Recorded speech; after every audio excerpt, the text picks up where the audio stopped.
সেই শক্তির কারণে মনিরুল তালুকদারের পরিবারের নাম ছিল সবার মুখে মুখে। এই বড় তালুকদার মঞ্জিলের কেউ যদি 10টা খুনও করে বসে গ্রামের মানুষের সামনে, কিন্তু তাও কেউ একটা শব্দও বের করবে না মুখ থেকে, এত দাপট তাদের। বর্তমানে মেহনুর এহসানের একটা জঘন্য কথা শুনে রাগে ফেটে পড়ে। তীব্র ক্রোধে সে এহসানের কলার চেপে দাঁত চেপে বলে, লজ্জা করে না নিজের ভাতিজিকে বিয়ে করতে? লজ্জা লাগে না এমন বেশরম কথা বলতে? একটুও লজ্জা লাগে না? একটুও না? এহসান আবারও তাচ্ছিল্যের হাসি দিয়ে অপমানের সুরে বলে, না, লজ্জা লাগে না। নিজের বউয়ের সাথে বেশরম কথা বলতে লজ্জা পায় কাপুরুষেরা, আমার না। আমি তো আর তোর বাপ চাচার মতো কাপুরুষ নই, তাই লজ্জা করে না। আর নিজের বউয়ের সাথে যদি বেশরম কথা না বলি, তবে কি পাড়ার লোকের সাথে বেশরমে কথা বলবো? মেহনুর চিৎকার করে ওঠে, তার চোখে ক্ষোভের আগুন জ্বলছে। আপনি একটা নীচ মানুষ, এতটা নীচ, এতটা নীচ, এতটাই নীচ যে নিজের ভাতিজিকে বিয়ে করেছেন, তাও জোর করে। এহসান মেহনুরের থেকে নিজের কলার ছাড়িয়ে নিতে নিতে বলেন, আলী রাদিয়াল্লাহু কিন্তু ফাতেমা রাদিয়াল্লাহুর চাচা ছিলেন।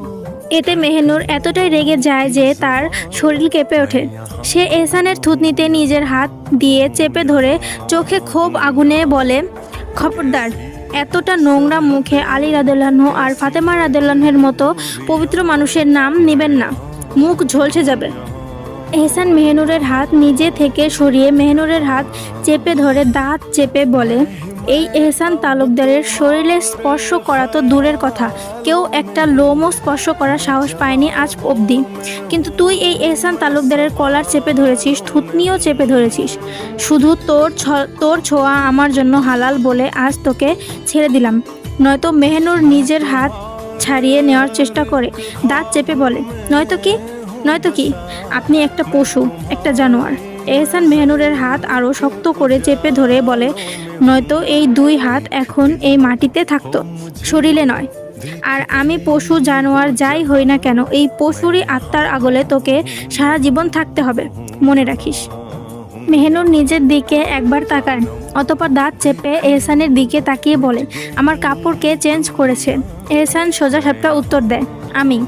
মেহনুরের আত্মা কেঁপে ওঠে, চিৎকার করে বলে, এত বড় সাহস হয় কি করে আমার অনুমতি ছাড়া আমায় স্পর্শ করার? বল।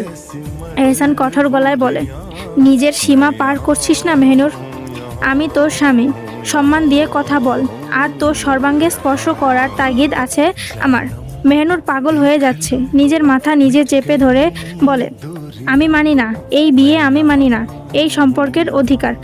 আমি চাই না কোনো নোংরা হাত আমার শরীরের পবিত্রতা নষ্ট করুক।